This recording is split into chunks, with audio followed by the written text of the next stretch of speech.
المؤمنین علیہ السلام۔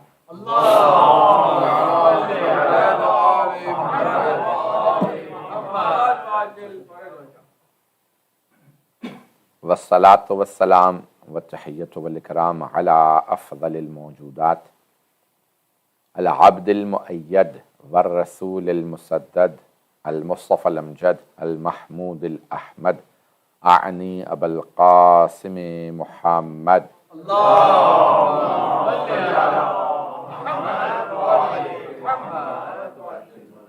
وعلى روحه ونفسه وصهره ووصيه سید الاتقیاء والاصفیاء مولا الموالی امام المتقین علی بن ابی طالب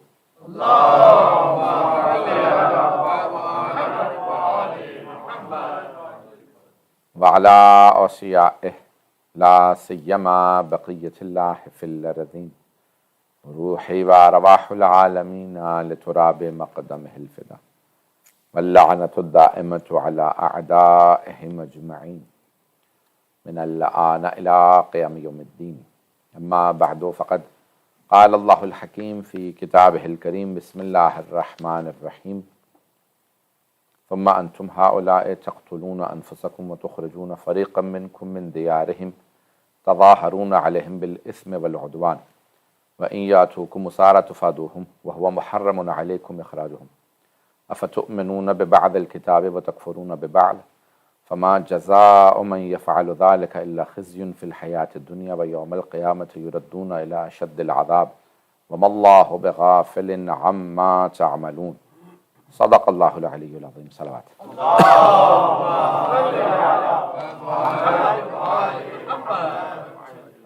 سورہ فاتحہ کی درخواست گئی ہے حاضرین کے تمام مرحومین کے لیے، تمام شہداء کے لیے، بانیان مجلس کے مرحومین کے لیے، خاص طور سے سید رضی موسوی، میر عباس موسوی اور مجتبی حسن موسوی، بہاؤالدین موسوی، فضل حسین موسوی، عباس حسین موسوی اور باقر موسوی، زہرا بیگم، عسکری حسین ذکی موسوی اور سید زیغم علی رضوی کے لیے حسین حسن علی رحمۃ اللہ۔ الفاتحہ۔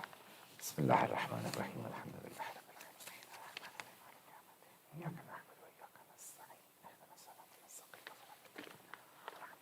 غير المغضوب عليهم ولا الضالين بسم الله الرحمن الرحيم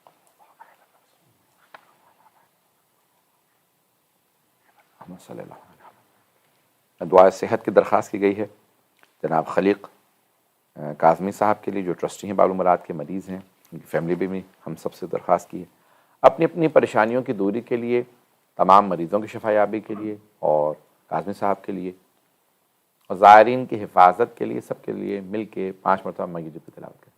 بسم اللہ الرحمن الرحیم امن یجیب المضطر اذا دعاہ ویکشف السوء امن یجیب المضطر اذا دعاہ ویکشف السوء امن یجیب المضطر اذا دعاہ ویکشف السوء امن یجیب المضطر اذا دعاہ ویکشف السوء امن یجیب المضطر اذا دعاہ ویکشف السوء۔ اللہم صل علی محمد۔ نعرہ تکبیر، اللہ اکبر، نعرہ تکبیر، اللہ اکبر، نعرہ رسالت یا رسول اللہ، نعرہ رسالت یا رسول اللہ، نعرہ حیدری یا علی، نعرہ حیدری یا علی، بر محمد و آل محمد باواد بلند صلوات، اللہم صل علی محمد و آل محمد وعجل فرج۔ عراق و شام تاریخ کے آئینے میں یہ آپ کی خدمت میں عنوان رہا اس اشرے کا جو بانیان مجلس نے منتظمین نے مجھے دیا تھا۔ نویں مجلس ہے سلسلے کی، کل سلسلے کی یہ اشرا اس کی آخری مجلس ہے اور کل کی مجلس ابھی سے اعلان کر دوں کہ کل کی مجلس دوپہر میں ہے، رات میں نہیں ہوگی کیونکہ کل روز اربعین ہے۔ تو دن میں مجلس ہوگی، ظہرین کی نماز سے شروع ہوگی 1 بجے اور اس کے فوراً بعد میں خیر میں زیارت اربعین اور پھر انشاءاللہ مجلس شروع ہو جائے گی. تو کل انشاءاللہ موضوع کو مکمل کریں گے. آج مختصراً میں ایک دو تصحیح کرتا چلوں کہ ڈیوٹرامنی میں نے حوالہ دیا تھا حبقوق کا توریت سے، تو ڈیوٹرامنی کے اندر موجود ہے. اور دوسرا یہ کہ شیخ طوسی اور خواجہ نصرالدین طوسی کے ناموں میں بہت سے لوگ کنفیوز ہو رہے تھے. شیخ طوسی تقریباً 1000 سال، یعنی اگر آپ جو اسلامی کیلنڈر جو ہے وہ قمری ہے تو اس میں تقریباً یوں کہہ لیں کہ ہر سال 10-11 دن، بعض اوقات 12 دن بھی پیچھے چلا جاتا ہے کیلنڈر، عام طور سے 10 دن اور بعض اوقات 11 دن بھی پیچھے جاتا ہے. تو یہ تقریباً ہر 33 برس میں 1 سال کا اضافہ ہو جاتا ہے. شمسی اور قمری اگر آپ کیلنڈر کو کمپیئر کریں تو جو قمری ہے، جو لونر کیلنڈر ہے، اس کا اگر آپ دیکھیں گے تو سولر کیلنڈر کے حساب سے اس کا 1 سال 33 ایئرز میں اضافہ ہو جاتا ہے. تو 100 سال میں 103 سال اس میں اضافہ ہو جاتا ہے. تو تقریباً 1000 سال سے زیادہ ہوا شیخ طوسی کو، یعنی 1400، ہم اس وقت 42 میں چل رہے ہیں تو 460 ہجری میں 1000 سال بھی نہیں ہوا. لیکن حوضے کی تاریخ کو، کیونکہ ان کا انتقال ہوا ہے 460 ہجری میں، لیکن حوضہ علمیہ نجف کی تاریخ کو تقریباً 1000 سال 1998 میں مجھے یاد ہے کہ قم مقدس میں 1000 سالہ جو جشنوارہ منایا گیا تھا کہ حوضہ علمیہ نجف اشرف کا 1000 سال مکمل ہوا، اس کی تاسیس کی. تو خواجہ جو ہیں وہ ان کے کافی بعد آئے، اور یعنی خواجہ نصرالدین طوسی کا 672 ہجری میں، تو تقریباً 200 سال بعد علامہ شیخ طوسی کے بعد آئے خواجہ نصرالدین طوسی. البتہ دونوں، طوس مشہد کا پرانا نام ہے. طوس کا نام یعنی جیسے لقب دے دیا جاتا ہے، جیسے یثرب نام تھا، مدینہ المنورہ کہا گیا تو کہا گیا مشہد الرضا، امام رضا کی جائے شہادت. ایرانیوں کے لیے لفظ مشہد جو ہے وہ عربی کا ایک جدید تھا، تو انہوں نے طوس کو چھوڑ کے امام کی نسبت میں ابتدائی دور میں مشہد استعمال، مشہد الرضا سے بس مشہد رہ گیا. بات واضح ہو رہی؟ تو خواجہ جو ہیں وہ شیخ طوسی نے تاسیس کی ہے. تو کل بہت سے وہ جو ہے لوگوں نے سوال کیا کہ بھی یہ شیخ طوسی نے، یہ خواجہ نے. تو شیخ طوسی بانی ہیں، بنیان گزار ہیں حوضہ علمیہ نجف اشرف کے. بہرحال ایک علماء کی پوری تاریخ ہے جو میں نے پھر کل تفصیلی پیش نہیں کی تھی. خواجہ بنیادی طور پہ علامہ حلی کے، استاد محقق حلی کے شاگرد آئے. علم کلام میں، فلسفے میں ان کا بہت یعنی کہہ لیں بہت مہارت، اور خود اشارات کی کامنٹری انہوں نے لکھی ہے، اور اپنی خود ناصریات جو ان کی علم اخلاق پہ، جو اس کی علم اخلاق کی بنیادیں کیا ہیں، بہت سی ان کی کتابیں ہیں. تو علامہ حلی کے پاس یعنی وہ ان سے پڑھنے گئے کلام و فلسفہ، اور پھر انہوں نے جب ان کی مہارت کو دیکھا تو انہوں نے بھی ان سے استفادہ کیا. محقق حلی جو علامہ حلی کے ماموں تھے، ہمارے بہت بڑے شرح الاسلام کے جو لکھنے والے ہیں، اور پھر علامہ حلی سے بھی انہوں نے استفادہ کیا. میں اب یہ تفصیلات میں نہیں جا رہا ہوں، جلدی اشارہ کر رہا ہوں. اور خود چنگیز خان بغداد تک نہیں آیا، اس نے خوارزم کو تباہ و برباد کیا، جو اس وقت خوارزم اور بخارا سینٹرل ایشیا کہہ لیجیے کہ وہاں تک آیا. اس کے بعد پھر اس نے ایک حملہ کیا، اور اس کے بعد پھر وہ مر گیا. اس کے مرنے کی اب تک نہیں معلوم کہ وجہ کیا بنی. لوگ کہتے ہیں کہ بس زہر دے دیا ہوگا، یہ وہ. بہرحال اچانک مر گیا، اچانک اس کو واپس لے گئے تھے. تو بہرحال نسلوں میں سے اس کے آتے رہے، اور یعنی رہے، اور پھر اس کی نسل ہی کے اندر جو ہے وہ ہلاکو خان ہے، اور جس نے جو ہے وہ سارا کا سارا تاراج کیا اس پورے کے پورے بنی اور یہ پورا بغداد. میں بات کو آگے بڑھاؤں گا تاریخ عراق و شام کے عنوان سے. توجہ ہے سارے مجمع کی میرے ساتھ؟ تو اب یہ دور ہے بہت کہہ لیں کہ بنی عباس کا جو اختتامی دور ہے وہ، اور اس کے بعد پھر مختلف خلافتیں آئیں مختلف نام سے. شیعوں کی خلافت یعنی کہا جاتی ہے کہ شیعوں کی خلافت، لیکن وہ عراق میں نہیں تھی، مصر میں تھی، اور وہ بھی اسماعیلیوں کی تھی، اثنا عشریوں کی نہیں تھی، فاطمیون کے نام سے. اور وہیں پہ انہوں نے حوضہ بنایا تھا مصر میں، اس کا نام رکھا جامعۃ الزہرا، جس کا نام پھر بعد میں بدلنے کے بعد جامعۃ الازہر کر دیا گیا.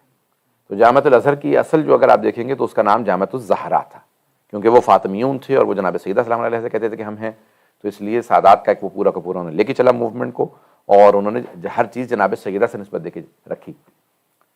اب یہیں پہ انسان کو اندازہ ہو جاتا ہے کہ جامعۃ الزہرا کا نام بدل کے اظہر کیوں کیا جا رہا ہے. بہرحال اتنا کیا ایسا کوئی مسئلہ ہے آل رسول سے کہ ہر ان کے نام کو بدل دیا جائے، تو اس کو اظہر کر دیا گیا. تو بہرحال ایک تاریخ ہے مسلمانوں کی، ان کو بھی معلوم ہونا چاہیے.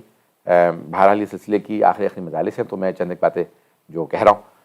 تو یہ تاریخ عراق کی. پھر یہ علامہ حلی اور ان کے بعد پھر یہ ایران کے اندر تشیع کا کہہ لیں کہ ایک رائج ہونا اور رواج پانا یہ ایک بہت بڑی کامیابی. لیکن اس کے بعد پھر اگر آپ دیکھیں تو یہ جتنے بھی حرم ائمہ علیہم السلام کے بنائے ہیں یہ صفویوں نے.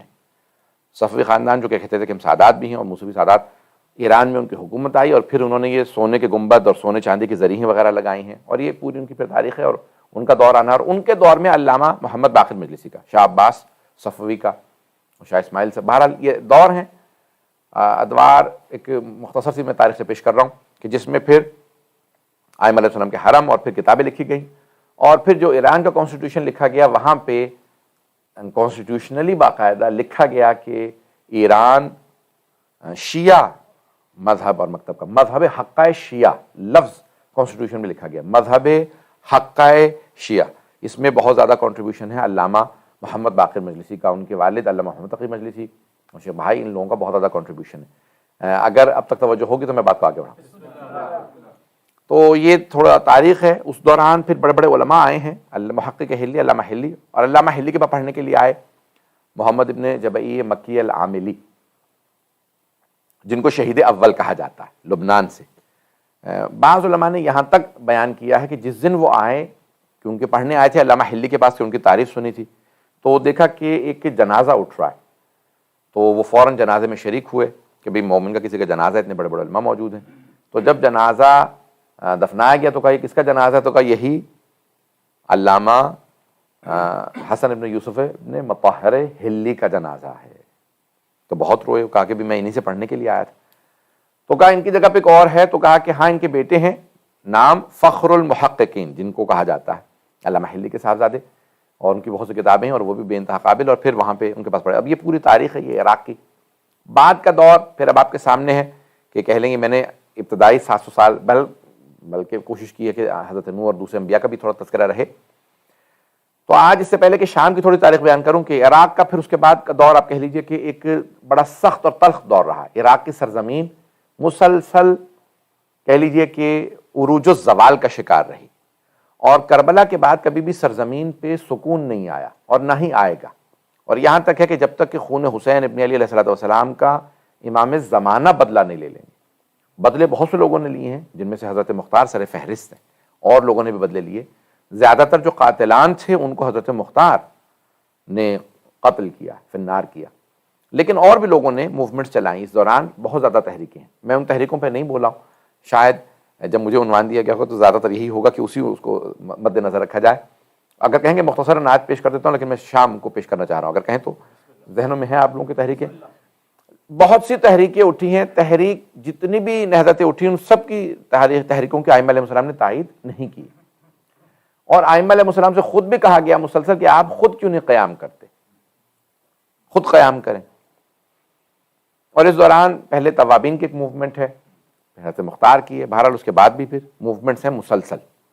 زبیریوں کی تھی، اب آپ دیکھ سکتے ہیں زبیریوں کی ایک موومنٹ تو تھی، لیکن ائمہ کی تائید نہیں تھی. زیادہ تر موومنٹس کو ائمہ کی تائید نہیں تھی. اس دوران بہت سی موومنٹ چلی، اور یہ تمام تحریکیں جتنی بھی اٹھ رہی تھیں یہ ائمہ علیہ السلام ہی کا نام، اہل بیت کا نام لے کے ہی اپنی اس تحریک کو جاری رکھتے تھے.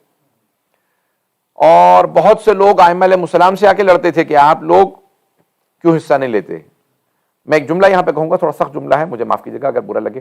تو بہت سے لوگوں کو اصلاح کی اتنی عادت پڑ جاتی ہے کہ وہ امت کی اصلاح کرتے کرتے امام کی اصلاح کرنے لگتے ہیں. انسان اپنی یہ اصلاح کر لے کہ بھی مجھے کس کی اصلاح کرنی ہے، کون میری اصلاح سے بالا تر ہے. تو یہ بہت ضروری ہے کہ ہم لوگ کس کی اصلاح کریں. اور ہمیں بہت سے لوگوں کو یہی معلوم نہیں ہوتا. امر بالمعروف نہی عن المنکر کی بھی شرائط ہیں، شرائط پوری ہوں تو امر بالمعروف واجب ہے، نہی عن المنکر واجب ہے. شرائط پوری نہ ہوں تو واجب نہیں ہے، بلکہ اگر یہ ہو، میں چلے جلدی پیش کر دوں، انسان یہ سمجھتا ہے کہ میری بات کا اثر ہوگا تو اس پہ واجب ہے، اور اگر سمجھتا ہے کہ شاید اثر ہو تو مستحب ہے. اور اگر یہ پتا ہو کہ نہیں اثر نہیں ہوگا بلکہ برعکس اس کا الٹا اثر ہو جائے گا، تو وہاں امر بالمعروف نہی عن المنکر حرام بھی ہو سکتا ہے. اگر مومن کی توہین ہو رہی ہو، مثال کے طور پہ ایک آدمی کہے بھی میں شراب خانے کے باہر جا کے تبلیغ کیا کروں گا کہ لوگ شراب نہ پئیں، وہ وہاں نکل کے اس کے سر میں ساری بوتلیں ماریں گے. تو کیا ایک مومن کی توہین ہو رہی ہے کہ لوگ اس کو گالیاں بکیں، اس کے سر میں جو ہے. اب یہ عزیزان گرامی خود انسان کی اپنی تشخیص ہے کہ وہ تشخیص کیا دیتا ہے. ائمہ علیہم السلام کو تشخیص دنیا نہیں سکھا سکتی، وہ اللہ کے سکھائے ہوئے ہیں. وہ معصوم ہیں، وہ علم لدنی کے مالک ہیں. تو اب ائمہ علیہم السلام سے اکثر لوگ کہتے تھے کہ بھئی آپ کیوں انقلاب برپا نہیں کرتے، کیوں اس وقت تحریک میں حصہ نہیں لیتے. کئی تحریکیں خصوصاً 10ویں امام علیہ السلام کے زمانے میں بہت بڑی بڑی تحریکیں اٹھی، اور بہت زیادہ، خود بہت سی علویوں کی بھی. ایک اور تحریک کا ذکر کر دوں، حضرت زید شہید کی. حضرت زید شہید کہ امام زین العابدین علیہ السلام کے فرزند ہیں.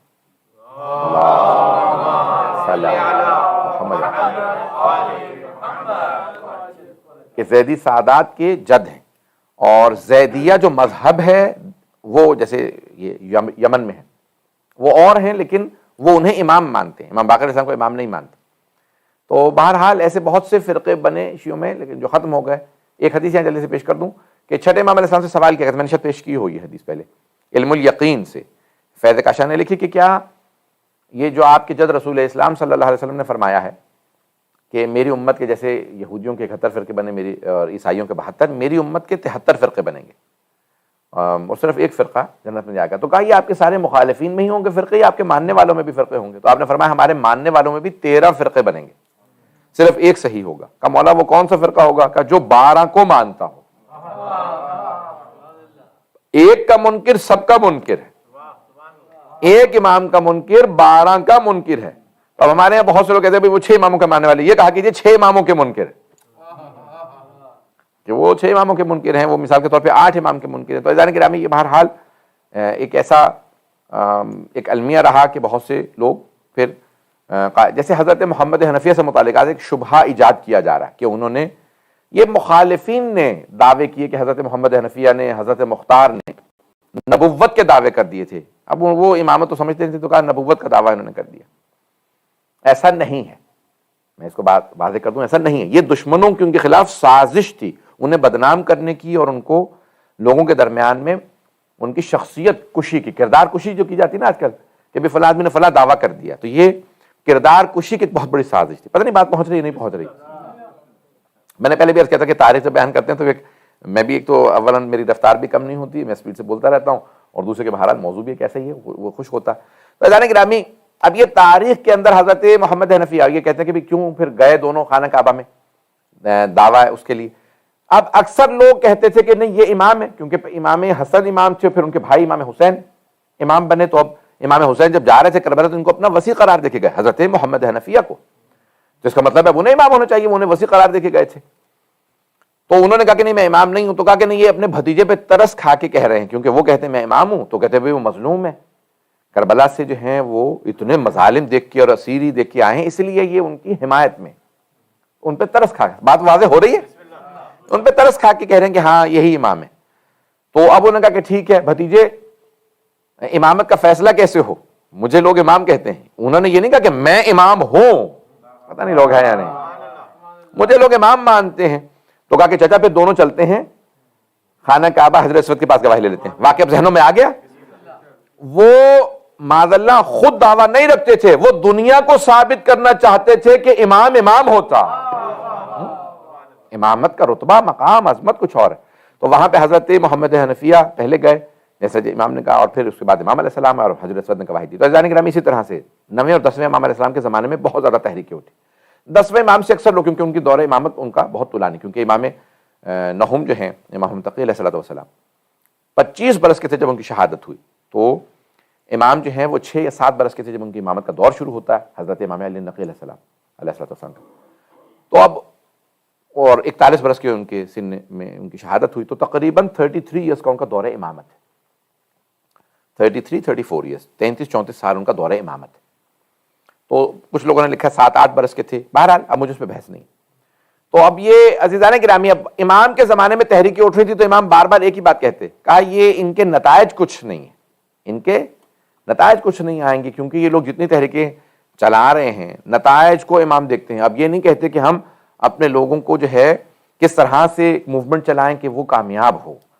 اور چھٹے امام سے آپ کے ذہنوں میں یہ بھی واقعہ ہوگا، سب اشارہ کر کے آگے بڑھ رہا ہوں. کسی نے کہا کہ مولا سید الشہداء نے صرف 72 کے ساتھ قیام کیا تھا، آپ کے 4000 شاگرد ہیں. تو تو آپ نے فرمایا جیسے ان کے پاس 72 تھے، میرے پاس اگر 20 بھی ہوتے تو میں قیام کرتا. پتہ نہیں لوگ ہیں یا نہیں. جیسے ان کے پاس 72 تھے، میرے پاس اگر 20 بھی ویسے ہوتے، حضرت عباس جیسے، حضرت علی اکبر جیسے، حضرت قاسم جیسے، حضرت حبیب جیسے، ویسے 20 بھی ہوتے تو میں قیام کرتا. اب جس سے کہا اس نے کہا مولا یہ آپ نے کیا بات کر دی. لیکن ہمیں، میں ایک جملہ کہہ رہا ہوں، میں آج تھوڑے سے سخت باتیں کہہ رہا ہوں بہرحال، کہ جتنا ہو سکے اتحاد انسجام رکھے، لیکن اپنی تربیت بہت ضروری. تو اس نے کہا کہ مولا یہ آپ نے کیا بات کہہ دی، 20 ہوتے تو قیام کرتے، یہاں تو ہزاروں کی تعداد میں. مولا نے کہا اچھا مثال کے طور پہ کون؟ کہ میں خود. ہمیں اپنے متعلق حسن ظن ہوتا ہے، دوسروں سے متعلق سوء ظن. میں بہت ہی قابل ہوں، میں تو بہت ہی باتقوا ہوں، میں تو بہت ہی اچھا ہوں، میں تو بہت ہی نیک، باقی تو بہت ہی پیچھے.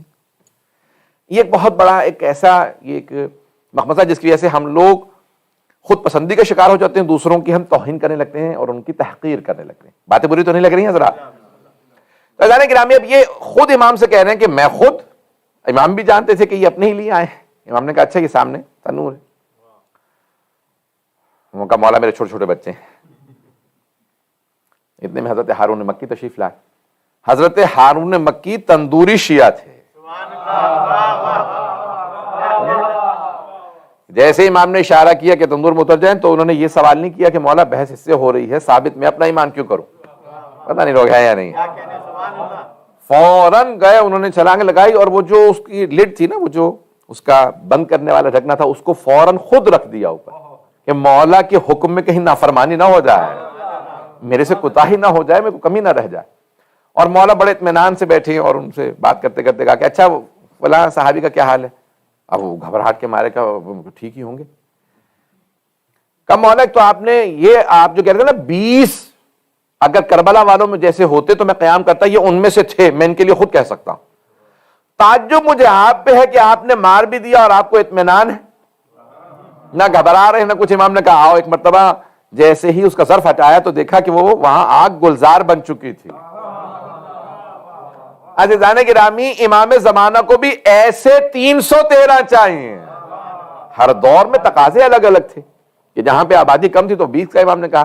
آخری زمانے میں 313 ایسے، یعنی خاص رتبہ اور مقام چاہیے تب ظہور ہوگا. تو میں نے ایک پہلو پیش کرنا تھا یہ عراق کا، اور عراق میں بہت زیادہ تحریکیں اٹھی، لیکن عراق سے متعلق ائمہ علیہ السلام کی احادیث بھی ہیں کہ یہاں پہ اس سرزمین کے اوپر ایک ہمیشہ تزلزل رہے گا. اور عراقی خود کہتے ہیں کہ اگر ہم یہاں پہ رہ رہے ہیں تو یعنی ہمارے بزرگ ہمیں کہہ گئے ہیں کہ اگر آزمائش اور امتحان کے لیے تیار ہو تو یہاں رہنا.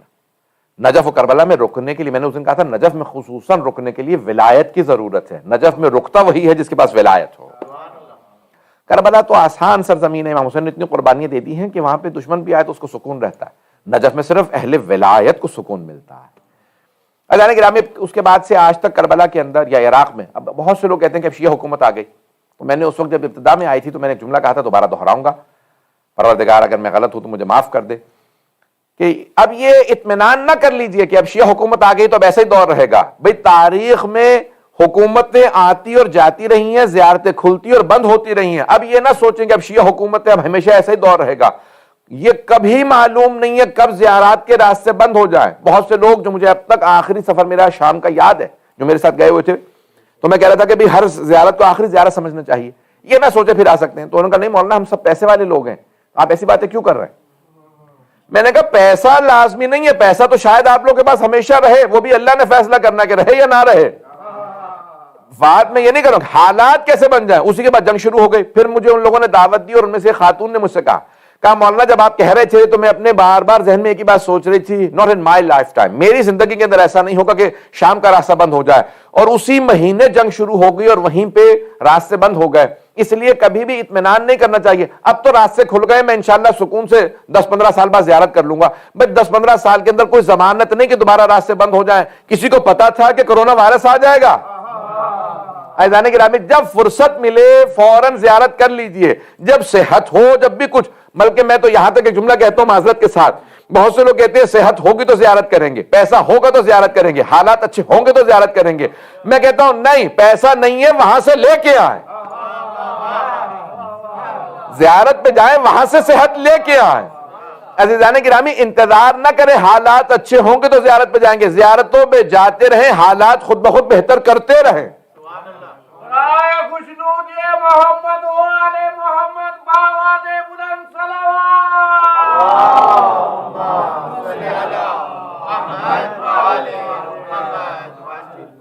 توجہ ہے زانی گرامی، بھئی شب اربعین ہمیں یقین مانیے کہ بس بہت زیادہ فضا کی طرف نہیں جاؤں گا، تو میں صرف تاریخ جلدی شام کی بھی سن لیجئے کہ شام، میں نے پہلے دن عرض کیا تھا کہ 4 آج جو ممالک ہیں شام ہے، تو بہرحال بلاد الشام اور آج سیریا، خصوصاً سیریا، موجودہ جو سیریا ہے اس کے اندر بہت سے ایسے علاقے ہیں جس کو آخر الزمان سے بھی بہت زیادہ نسبت ہے اور تاریخ میں بھی ایک اہمیت رہی ہے، اور بہرحال وہی جو دریا یہاں سے وہاں جا رہے ہیں یا وہاں سے یہاں آ رہے ہیں عراق اور شام کے، تو پانی ایک ہی ہے، اور اسی لیے بہت زیادہ ان لوگوں کی ثقافتیں بھی ملتی جلتی ہیں، ان کے مزاج بھی ملتے جلتے ہیں۔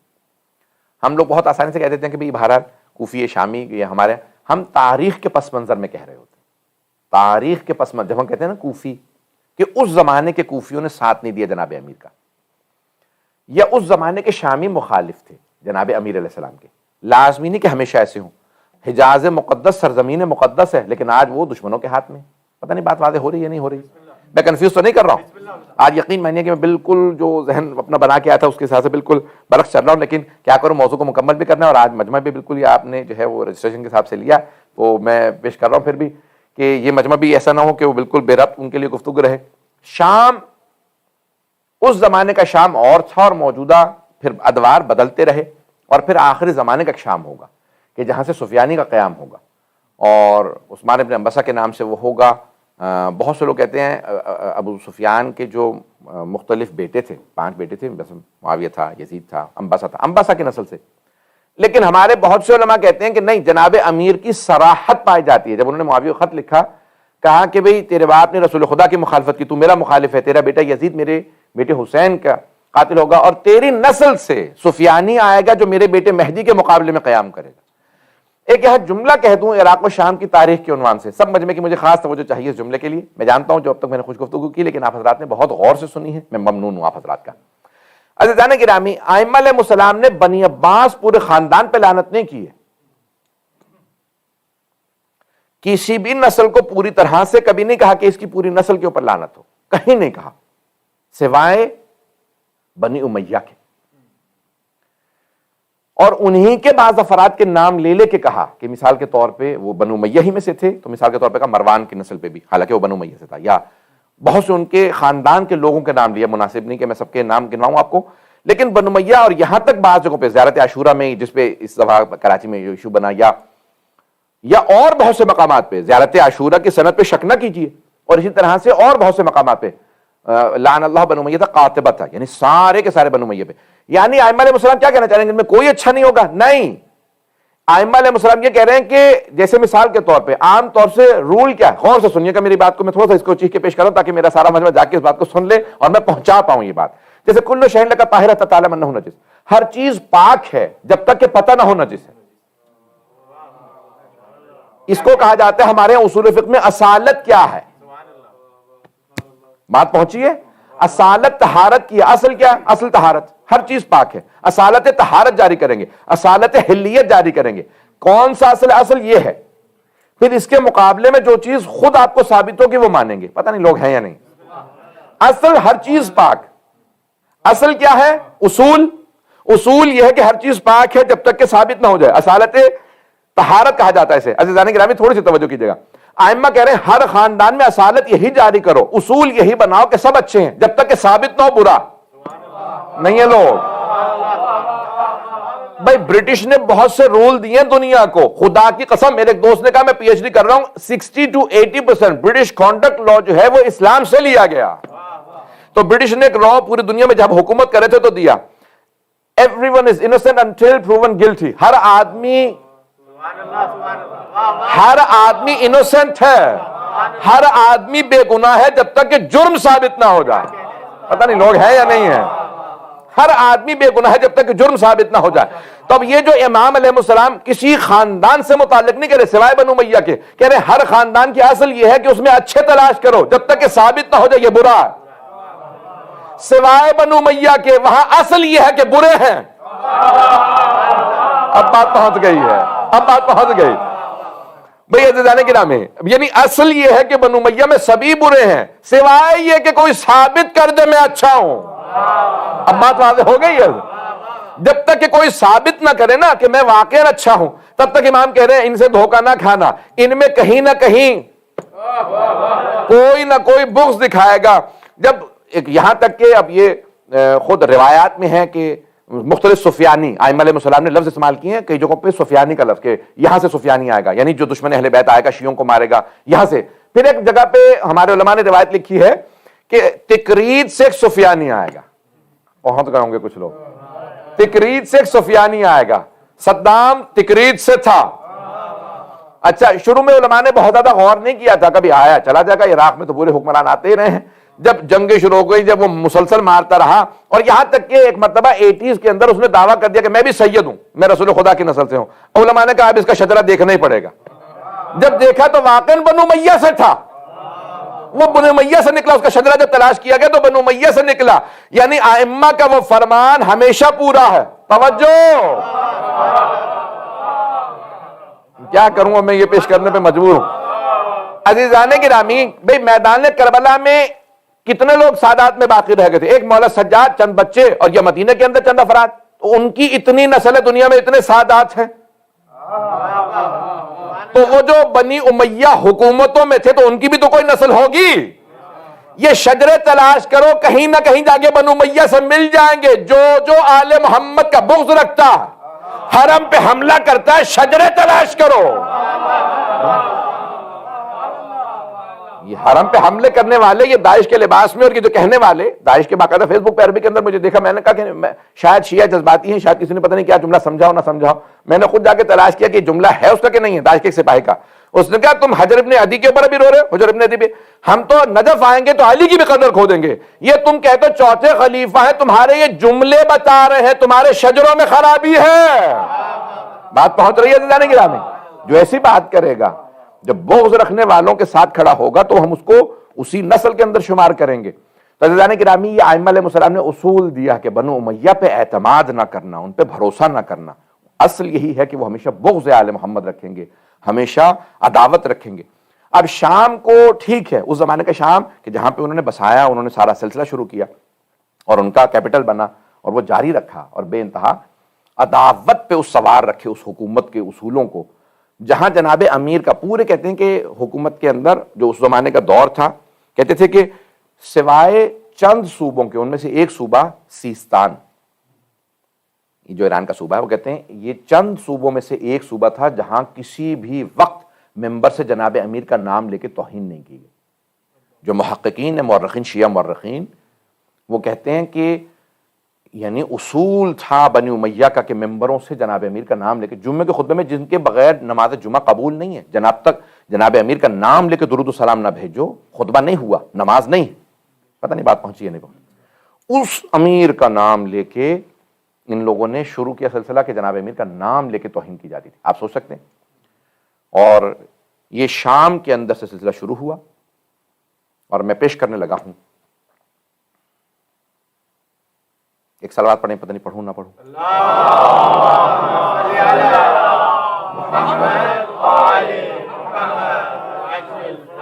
بہرحال مجھے کئی وارننگز آ چکی اور میں خود بھی احتیاط کر رہا ہوں، تو بہرحال عزیزان گرامی چلیں، کیونکہ میں تاریخ پیش کر رہا تھا تو اس پس منظر میں پڑھنا چاہتا تھا، لیکن میں چھوڑ رہا ہوں، اشارہ کروں گا اور مجھے پورا یقین ہے انشاءاللہ آپ لوگ پہنچ جائیں گے انشاءاللہ۔ عزیزان گرامی، یہ آپ نے سن رکھا ہے نا، اردو میں جو اردو داں طبقہ یہاں پہ موجود ہوگا، اگر ہمارے یہاں کہنا چاہتے ہیں کہ کوئی احمق ہے، بے وقوف ہے، اسے عقل نہیں ہے، تو ہمارے ہاں عام طور سے اردو میں کہتے ہیں بدھو ہے۔ بدل تو نہیں گئے اردو کہیں؟ ایسا ہے یا نہیں؟ کبھی آپ نے سوچا کہ بھئی یہ بدھو ہی کیوں کہا جاتا ہے؟ منگلو، جمعراتو، یہ کوئی اور لفظ نہیں؟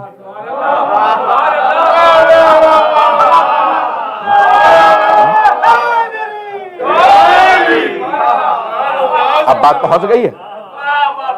عزیزان گرامی، جناب امیر سے لڑنے کے لیے کوئی ایک لشکر لے کے چلا اور اس نے کہا کہ ہم نماز جمعہ پڑھیں گے آج، کسی نے یہ نہیں کہا کہ آج بدھ کا دن ہے۔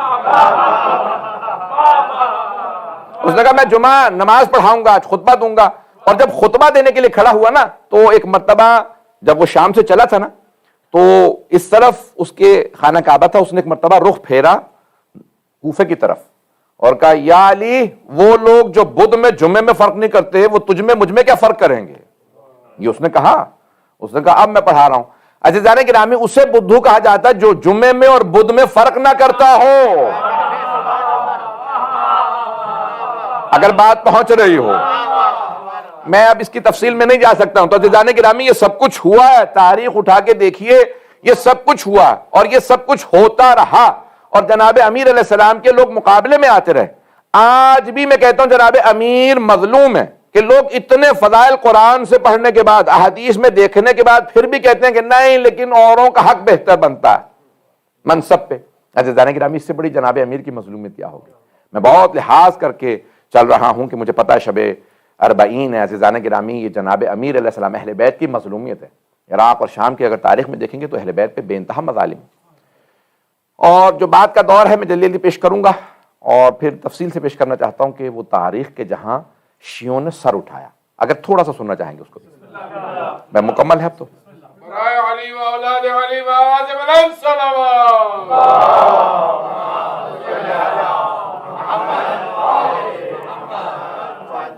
یہ آپ نے جس پیارے انداز سے مجھے برداشت کر لیا آج، یقین مانے میں ممنون ہوں آپ حضرات کا، کہ اگر تاریخ دیکھیں تو بہت تلخ ہے، اور پھر ادوار جو آتے رہے بعد والے ادوار میں بھی سادات پہ مومنین پہ بے انتہا ظلم ڈھائے گئے، اور پھر بہرحال ترکوں کا بھی آ گیا دور، اس میں بھی دیکھ لیں یا کہیں اور چلے جائیں آپ کہ خلافت عثمانیہ کا دور آیا جس کو ختم ہوئے بھی 100 سال ہو رہے ہیں۔ تو اب یہ مسلسل ادوار چلتے رہے، اور پھر اس کے بعد جمہوریت کے نام پہ کوئی صدام آ گیا، کوئی یہ آیا، کوئی ڈکٹیٹرشپس آتی رہیں، مسلسل آپ دیکھیں گے تو ائمہ علیہ السلام کے حرم مسلسل لوٹے گئے، ان کے جو بادشاہوں نے یا مؤمنین نے، خصوصاً برصغیر پاک و ہند کی تاریخ اٹھا کے دیکھیں، جو نوابین چڑھاوے چڑھاتے رہے وہ سب کچھ لوٹے گئے، زمینیں، مدارس، لائبریریاں۔ خواجہ نصیرالدین طوسی سے متعلق میں آج دیکھ رہا تھا کہ جنہوں نے 4 لاکھ کتابوں کی لائبریری بنائی تھی اس زمانے میں، اور رصد خانہ یعنی باقاعدہ ایک ٹیلیسکوپ وغیرہ کا تصور دیا کہ اس باقاعدہ جو اسٹرالوجی پورا کا پورا اسٹرانومی کا انہوں نے اس زمانے میں انہوں نے کتابیں لکھی۔ عزیزان گرامی یہ سارا کچھ صرف اس لیے ان لوگوں کو مارا گیا، تباہ و برباد کیا گیا کیونکہ یہ علی ابن ابی طالب علیہ السلام کے ماننے والے تھے۔ آج تک کی تاریخ اٹھا کے دیکھ لیجئے، جو آخری مرحلہ جب شیعوں کے عروج کب آئے، بہرحال ایک عروج جو تھا صفوی دور، یا کہہ لیں کہ جب یہ شیعہ حکومتیں آئیں تو، اور خصوصاً پھر ایک شیعہ ہمیشہ مظلوم رہے۔ کبھی بھی ہم اگر حکومت میں آئے تو ہم نے لوگوں کے ساتھ ایسا نہیں کیا کہ جہاں لوگوں کو مارا گیا ہو، چاہے بحرین ہو، چاہے حجاز، یا چاہے مصر میں، چاہے عراق میں، چاہے ایران میں، کسی بھی مقام پہ، یا ہندوستان کی آپ حکومتیں دیکھ لیجئے، نوابین کے، رجواڑوں کے جو دور ہیں اس میں دیکھ لیجئے کہ شیعوں نے کبھی نہیں کہا کہ ہندوؤں کو ان کی عبادت گاہوں میں جانے سے روک دو، دوسرے مسلمانوں کو ان کی عبادت گاہوں میں جانے سے روک دو۔ کہیں پہ ایسا نہیں ملے گا کہ انہیں جو ہے وہ مارا گیا ہو، قتل عام کیا گیا ہو۔ حتیٰ ہمارے جو مذہبی نہیں، غیر مذہبی بھی جو ہمارے راجہ یا نواب یا بادشاہ گزرے ہیں، انہوں نے بھی لوگوں پہ ظلم نہیں کیا۔ یہ ہماری تاریخ ہے کہ آل محمد کو ماننے کا سب سے بڑا ہم پہ اللہ نے یہ احسان کیا کہ ہم ظالم واقع نہیں ہوئے۔ تو شیعہ وہ ظالم واقع نہیں ہوتے، مظلوم ہو سکتا ہے، شیعہ ظالم نہیں ہوگا۔ عزیزان گرامی آج پتہ نہیں کہ کیسی ایک عجیب و غریب کیفیت ہے، آج دن میں بھی میں نے جو مجالس پڑھی ہیں تو آج ایک مصائب کی کیفیت طاری ہے کہ تاریخ اگر آپ اٹھا کے دیکھیں مجالس کی اور شام کی، میں آج پیش کرنا چاہتا ہوں کہ بعض ایسی بھی خواتین ہیں جو بیوہ ہیں، چھوٹے چھوٹے یتیم بچوں کو شہروں سے باہر لے جا کر کے مجلس کیا کرتی ہیں تاکہ شہر میں کسی کو پتہ نہ چلے کہ ان کے گھر میں اگر رو رہے ہیں تو یہ امام حسین کے ماننے والے ہیں، یہ کربلا کے ماننے والے ہیں، یہ اہل بیت کے ماننے والے ہیں۔ اس حد تک لوگ تقیے میں تھے۔ یہاں تک لکھا ہے کہ ایک مرتبہ ایک پرانے زمانے میں اکثر لوگ علوی کہتے تھے سادات کو، یعنی حضرت علی کی نسل، ایک علویہ یعنی سید زادی۔ اپنے بچوں سے کہنے لگی بچوں بہت ضروری کام ہے میرے ساتھ چلو باہر. کہا اماں لیکن آپ کہتی ہیں پورا شب دور ہے, رات کے وقت گھر سے باہر نہ نکلو. کہا نہیں بہت ضروری کام ہے, ہمیں بغداد سے باہر جانا ہے. جب بچے دیکھا کہ دور دور کوئی نظر نہیں آ رہا, تاریکی ہے, کہا بچوں بیٹھ جاؤ. اپنے ہی بچوں سے کہہ رہی بیٹھ جاؤ, میں تمہیں بتانا چاہتی ہوں ہم اہل بیت کے ماننے والے ہیں. ہمارے مولا حسین محرم میں عاشورے کے دن شہید کر دیے گئے تھے. اب اس خاتون سیدزادی نے اپنے بچوں کو بتانا شروع کیا. کہا ہمارے مولا کے ایک بیٹے تھے علی اکبر, وہ جوان تھے, ان کے سینے میں برچھی لگی تھی, وہ شہید ہو گئے. بچے رونے لگے. کہا اماں امام حسین کے بیٹے کا نام علی؟ کہا ہاں. پھر ایک مرتبہ بتایا کہا ہمارے مولا کے ایک چھوٹے بیٹے تھے, نام علی اصغر تھا, ان کے گلے میں تیر لگا تھا, وہ شہید ہو گئے تھے. پھر ایک مرتبہ بتایا کہا کہ ہمارے مولا حسن تھے, ان کے بیٹے حضرت قاسم کے لاشے پہ گھوڑے دوڑے تھے.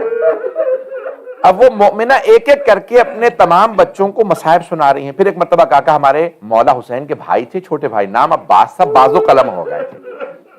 جب ان کے بازو قلم ہوئے تو پھر ان کی آنکھ میں کسی نے تیر مار دیا.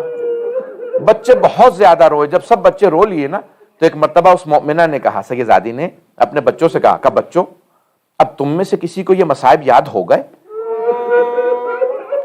تو ایک بچے نے کہا اماں مجھے یہ مصائب یاد ہو گئے. کہا بیٹا مجھے سنا دے تاکہ میں بھی رو لوں. اب آپ کو پتا چلا یہ مجالس کیسے برپا ہوئی ہیں. کہا بیٹا مجھے سنا دے تاکہ میں بھی رو لوں. اجرکم اللہ, اجرکم اللہ, کوئی رونے میں بخل نہ کرے. شب 40 ہے, آج ایک عجیب و غریب کیفیت ہے. پتہ ہے کاش میں پڑھ پاؤں. آج چاہ رہا ہوں کہ جی بھر کے میں مصائب پڑھوں, جی بھر کے مصائب پڑھنے کا جی کر رہا ہے. پروردگارہ عجیب و غریب کیفیت, کیسے کیسے مصائب سے گزرے ہیں. یہاں تک کہ مصائب پڑھنے کی اجازت نہیں تھی, اور تاریخ میں ملتا ہے کہ ایسی ایسی مجالس بھی ہوئی ہیں. ایک آدمی سے پوچھا کیا بات ہے, کیوں اتنا خانہ کعبہ میں رو رہے ہو, کون سا گناہ کیا؟ کہ نہیں بیان کر سکتا. کہا تمہیں اس خانہ کعبہ کے رب کا واسطہ بتاؤ تو صحیح. کہا پھر میری زندگی میں کسی کو نہ بتانا.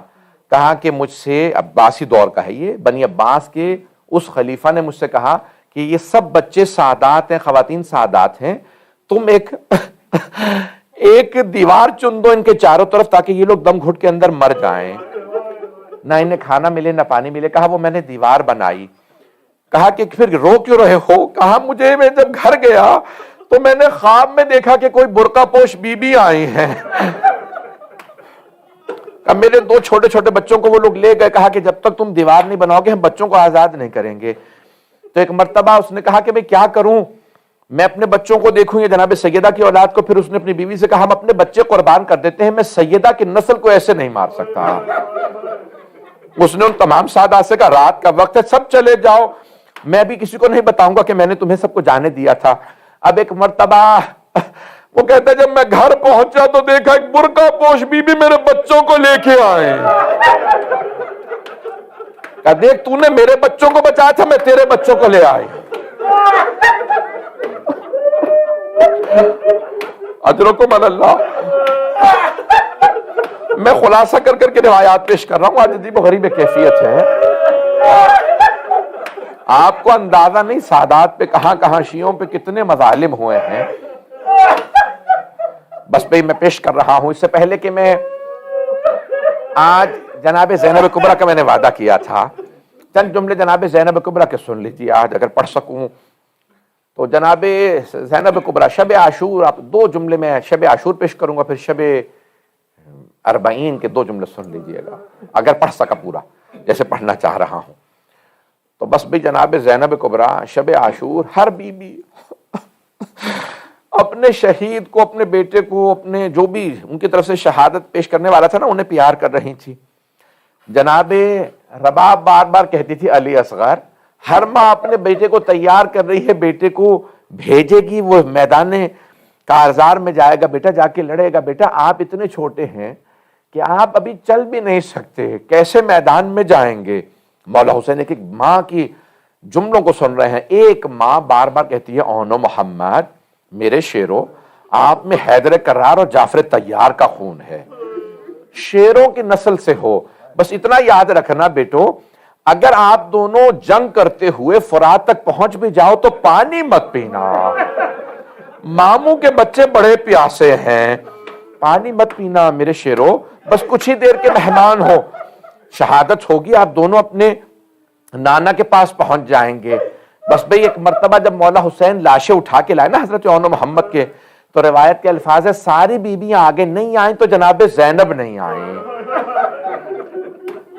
حضرت عبداللہ ابن جعفر طیار نے سوال کیا مدینے میں جناب زینب سے، کہا زینب مجھے لوگوں نے بتایا ہے کہ جب ہمارے بیٹوں کے لاشیں امام حسین واپس لائے تھے تو آپ ہمارے بیٹوں پہ روئی نہیں تھی۔ تو جناب زینب رونے لگی، کہا عبداللہ آپ نے بالکل صحیح سنا ہے۔ کہا زینب میں پوچھ سکتا ہوں کیوں نہیں روئی تھی آپ؟ کہا عبداللہ مجھے حسین سے شرم آتی تھی، کہیں میرے بھائی پہ گریہ ستاری نہ ہو جائے، ہائے میری بہن کے دونوں بیٹے مارے گئے، کہیں حسین یہ نہ سوچے میری بہن کے دونوں بیٹے مارے گئے۔ بار بار حسین روکتے تھے زینب انہیں مت بھیجو، کہیں عبداللہ راضی ہو نہ راضی ہو۔ کہا کہ نہیں، عبداللہ نے مجھ سے خود کہا تھا کہ جب جنگ کی نوبت آئے تو پہلے ہمارے بیٹوں کو بھیجنا، پہلے علی اکبر سے پہلے بھی ہمارے بیٹوں کو بھیجنا، اجرکم اللہ۔ بس بھی تھوڑی سی دیر کے لیے ساتھ چلیے گا۔ اب جب 11 محرم کا دن نکلا نا جناب زینب، میں نے اس دن پیش کیا تھا، کسی لاشے پہ نہیں گئیں۔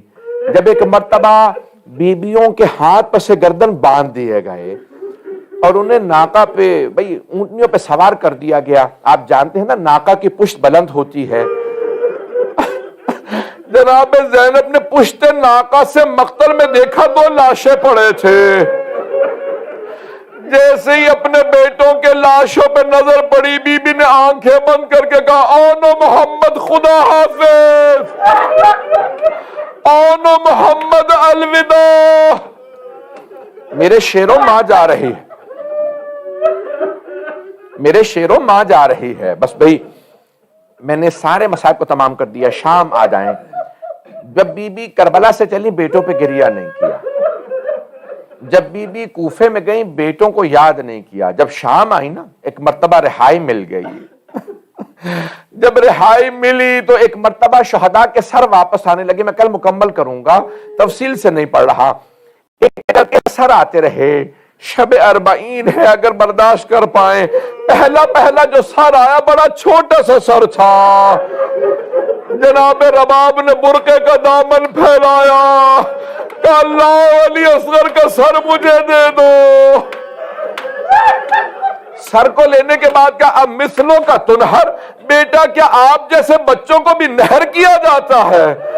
علی اصغر اونٹوں کو نہر کیا جاتا ہے۔ بس بھئی شہداء کے سر آتے رہے، اتنے میں ایک آدمی آیا، وہ 2 سر لے کے آیا، جب 2 سر لایا تو اس نے سوال کیا ان 2 سروں کی وارثہ کون ہے؟ سب بیبیوں نے جناب زینب کو دیکھا، بی بی نے سر جھکا لیا، سروں کا لانے والا دوبارہ بولا کہا ان 2 سروں کی وارثہ کون ہے؟ تیسری مرتبہ اس نے ایک جملہ بڑا سخت کہا، کیا ان 2 سروں کی وارثہ خیموں میں جل کے مر گئی ہے؟ اب جناب فضا سے رہا نہیں گیا، کہا یہ 2 سر مجھے دے دو، یہ میری آقا زادی کے بچے ہیں۔ ایک مرتبہ کا بی بی بیٹوں سے وداع تو کر لے۔ جناب زینب نے فرمایا کہ فضا میں علی کی بیٹی ہوں، صدقہ دے کے واپس نہیں لیتی۔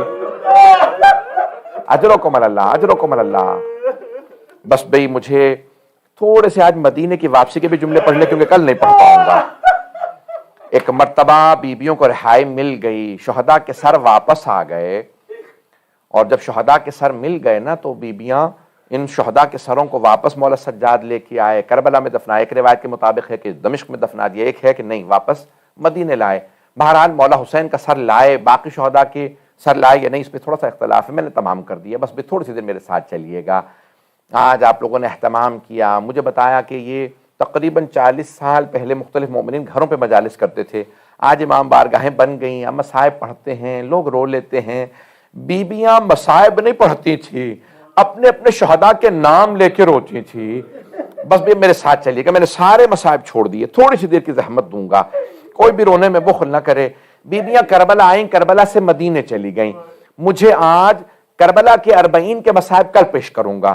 مدینے آ گئیں، اگر دیکھ سکیں تو دیکھیے گا، نہیں تو اگر نہیں دیکھ پاتے تو آنکھیں بند کر لیجیے گا، کچھ دیر کے لیے مدینے چلیں۔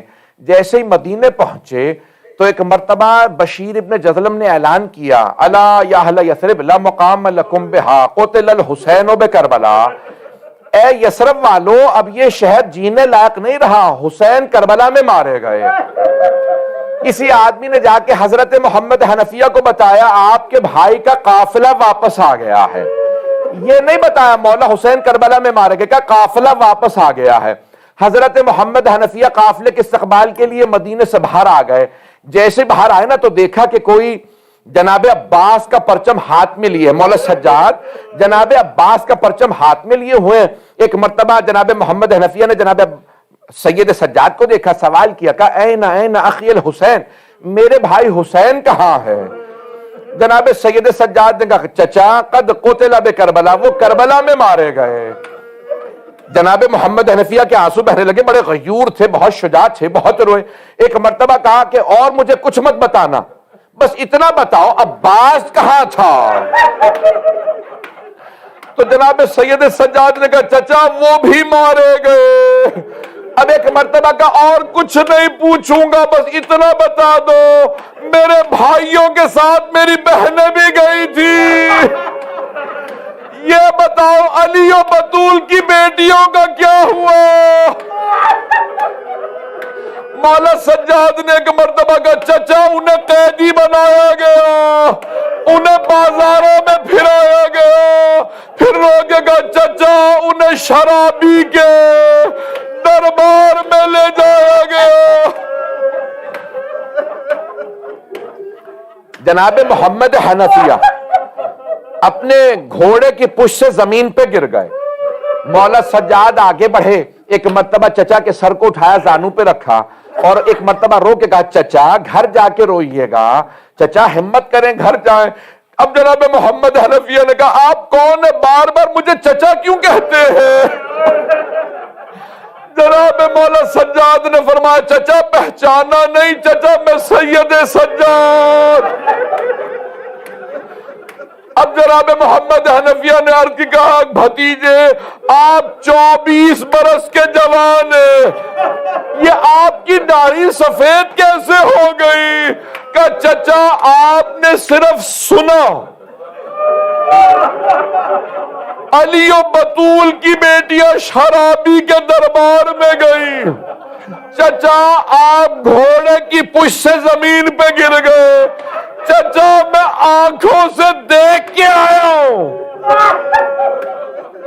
چچا جب یزید نام لے لے کے بیویوں کا پوچھتا تھا ان میں زینب کون ہے؟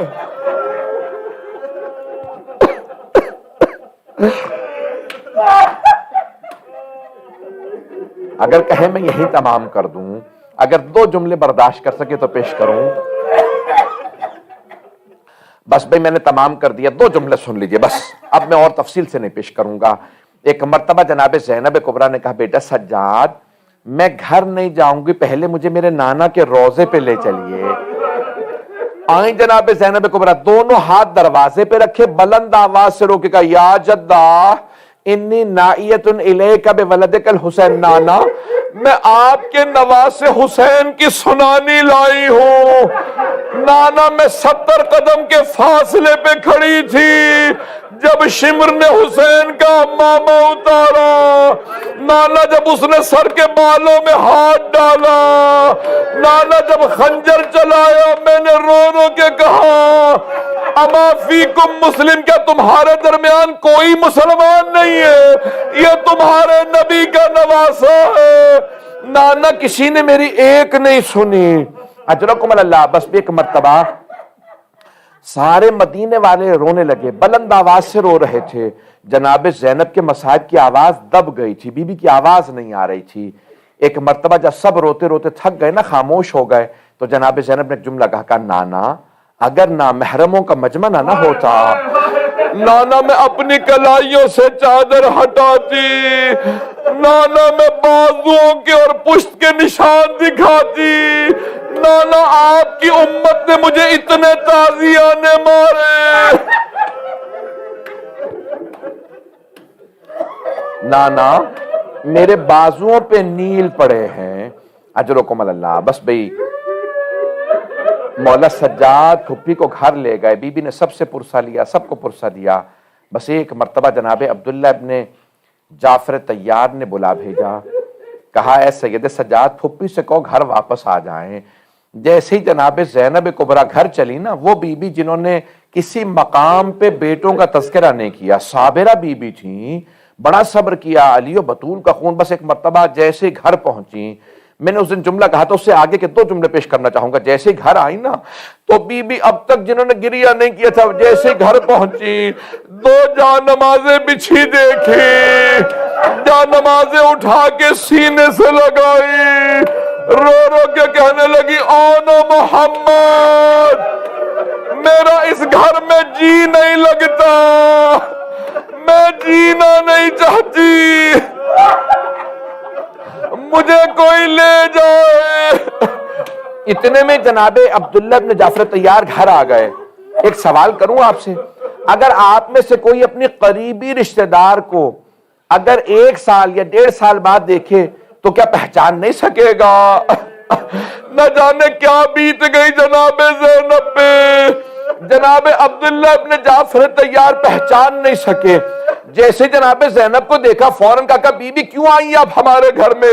میری زوجہ موجود نہیں، آپ تشریف لے جائیے۔ جناب زینب نے دونوں ہاتھ سر پہ رکھے، کہا عبداللہ پہچانا نہیں؟ عبداللہ میں زینب ہوں، عبداللہ ہم لٹ گئے، برباد ہو گئے، عبداللہ اور محمد مارے گئے۔